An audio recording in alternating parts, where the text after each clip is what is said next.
జగన్మోహన్ రెడ్డి మీద పోటీ నిలబడితే జగన్మోహన్ రెడ్డి ఓడిపోయే పరిస్థితి ఉంటుంది కాబట్టి, అతను తలెత్తుకోలేని తిరగలేని పరిస్థితి ఉంటుంది కాబట్టి, దానికి భయభ్రాంతులకు గురైన జగన్ రెడ్డి, అవినాష్ రెడ్డి వీళ్ళందరూ కూడా ఈ పన్నాగాలు పన్నుతూ ఉన్నారు. ఇంకొక విషయం ఏంటంటే, ఇప్పుడు వచ్చే 12వ తారీఖున వాయిదా కూడా ఉంది నాకు హైదరాబాద్లో. అక్కడికి కూడా హాజరైతా. అక్కడ కూడా ఒక పిటిషన్, ఈ ఘటన కూడా పిటిషన్ వేసి సిబిఐ వారితో కూడా విన్నవిస్తా. ఇలాంటి ఇబ్బందులు ఎన్నొచ్చినా కూడా తగ్గే పరిస్థితి లేదు, ఎవడికి భయపడే పరిస్థితి లేదు. మీకు చేతనైతే నన్ను తగలండి, కానీ నా కుటుంబం జోలికి పోవాల్సిన అవసరం లేదు. కానీ మీరు టచ్ చేసినారు. ఈసారి మటుకు వారు వన్ సైడ్ అవుతుంది, చూసుకోండి.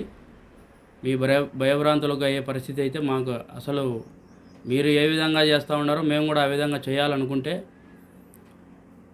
మేము అంబేద్కర్ గారి సిద్ధాంతాలతో కూడిన పార్టీలో ఉన్నాం కాబట్టి మాకు అది సెట్ కాదని మేము అనుకుంటున్నాం. లేదు, మీరు దాంట్లో ఏ పార్టీలో ఉన్నా కూడా మీరు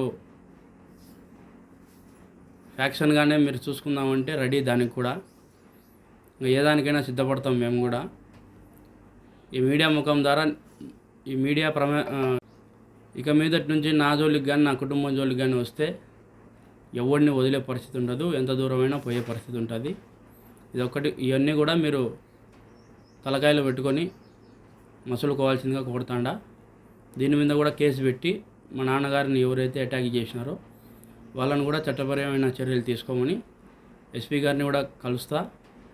అంతేకాకుండా నా కుటుంబానికి, మా నాన్నగారికి కూడా భద్రత కల్పించాలని కోరుతాను.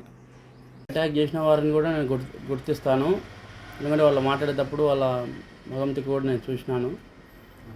ఒకవేళ గుర్తు తెలియని వ్యక్తులు అనేదానికి కూడా నేను చెప్తాండా, వాడు ఎవరైతే అటాక్ చేసినాడో మా అన్న జగన్ మీదనే పోటీ చేయాలా అని ఎందుకంటాడు, పోటీ చేసేంత మగవాళ్ళని ఎందుకంటాడు అంటే, దీన్ని బట్టి వాళ్ళ వైసీపీ అనుచరులని నేను గుర్తిస్తాను. ఆల్రెడీ నాకు పోలీసు రక్షణ ఉంది, కానీ మా నాన్నగారికి కూడా పోలీసు రక్షణ కల్పించాలని కొడతా ఉండ. ఎస్పీ గారిని, ఐజీ గారిని, సిబిఐ సంస్థ వారిని కూడా కొడతా 12వ తారీఖు. అంతేకాకుండా అవినాష్ రెడ్డి బయట ఉండడంతోనే ఇవన్నీ జరుగుతూ ఉన్నాయి. విచారణ కూడా సజావుగా సాగలేదు.